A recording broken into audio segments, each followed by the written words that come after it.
This whole thing, like, I probably should not do that. Oh, Jesus, it shakes a bit.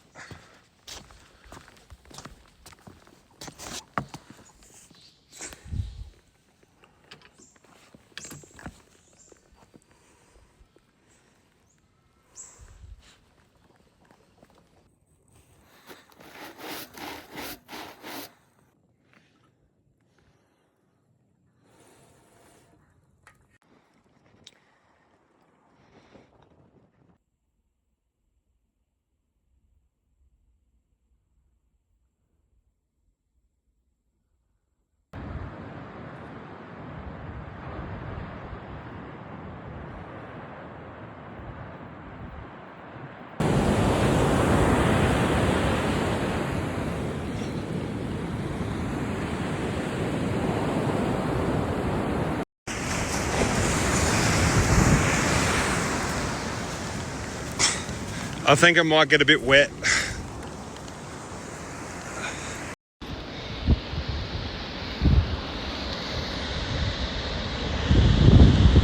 It has been absolutely pissing down with rain. I just did a 2-kilometre stretch along the beach and I got absolutely pummeled. This is the shirt I was wearing and it's like a big wet rag. So I've just chucked on my rain jacket, no shirt, because I want to keep the other one dry for camp. And I hope everything in there has stayed dry. I've done my best to dry bag everything, like throughout the entire hike. There just might be a book that I forgot to dry bag that might be ruined now, but that's the way it goes. So the stunning beach though. Clouds look nice when they're not raining on you. But, decided to stop for a rest. Camp's maybe 7 k's down that way, and it stopped raining, but all of the brush is all still soaked. So as I'm walking through, it's brushing up against my leg and then going down into my boots. And since these are waterproof boots, if I step in a puddle, it'll be fine. But since it's going in through the top, it's just making a puddle, like inside my boot. So these things will never dry out. I'll have to like leave them out in the sun when I get to Northcliffe because they won't dry out in my tent. But anyways, for lunch, we got beef jerky. And I've got 100 grams of this because before I bought the beef jerky, I used to have those like rice bowls that Serena makes. But those things weigh 250 grams. And if you have 4 of those, that's a kilo. So this one's only 100 grams. And you'll be surprised how much beef jerky, 100 grams of beef jerky is. Like, it's almost too much. I'll probably go maybe like 80 or 50 next time I buy some. But yeah.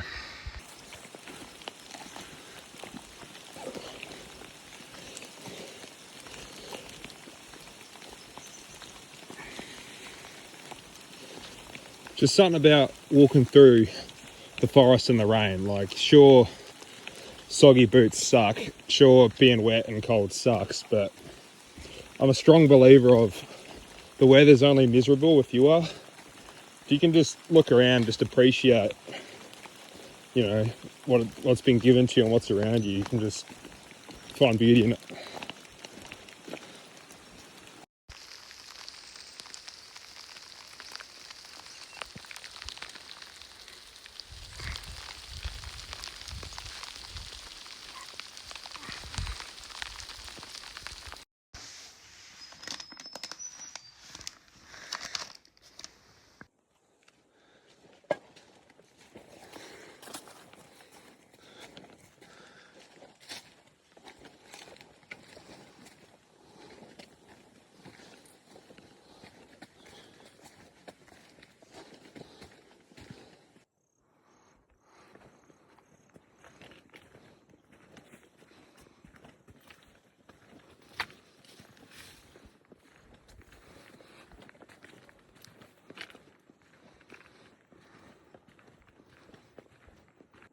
It's not very often I've got the hut to myself, so I thought I'd give a little bit of a tour.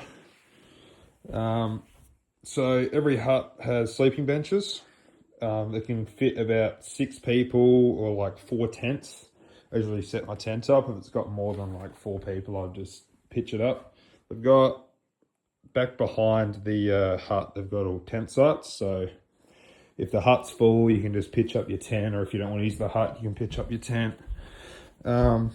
Each hut comes with a broom and dustpan, so the idea is that you sweep up the sleeping benches because they can get a little bit dirty, like once you're done. Come with these boxes. It's got your logbook in it, and you just find the page. Here's the most recent one, Flipper. I met him in Walpole. So you put the date you were here, start point, end point, expected duration if you're overnighting, your name, your age, where you're from. Flipper was from the UK, and then you do an additional comment. It also comes with this red book here for people that like want to do like drawings or like tell stories about like what they've done. It's a pretty good read, to be honest. And people also sometimes leave like reading material in here, like you got a catalogue about birds, or people just discard their little maps here. And then box underneath it. So open the damn thing. This is the mouse box. So you put your food in here to prevent the mice or the bush rats or whatever getting to it. So that's the hut.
At a dog pool campground, and this is the weirdest campsite I've ever seen. First of all, the first one I've seen where I'm allowed a campfire, the fire ban area that I was in, I've now left, so I'm looking forward to burning all of my rubbish. And all of the other ones are made out of wood, and this is like made out of concrete. Never seen anything like this before. And it's got a nice little bridge and a little like stream going on over there. Quite a nice place.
arrived in Northcliffe, and I take back everything I said about Walpole. This town is absolutely tiny, and I don't even think it's the smallest one I'm going to go through. Donley River, I was talking to some people yesterday. They've got like a cafe slash general store, but it's not much of a general store. It's just like a couple of like things like bread and milk and maybe some boxes of shapes. So when I get to Pemberton, which is next on the line, I'm gonna have to figure out something. So I'm staying at the Naughty Noodle Bar, and I thought I'd do a quick little room tour. So it's like a shared room, so it's like the common area, I suppose. Bathroom, toilet, that's one of the rooms. This one's my room. This one was originally going to be $80 a night, but then I told her that I'm an apprentice and her son's an apprentice, so she gave it to me for 60. I think I'm paying a little bit extra to go have dinner, so I've got to walk to her actual house where she's going to make dinner for me and her family, which is going to be good. So yeah, nice little $60 room, cannot complain. You're very welcome. They're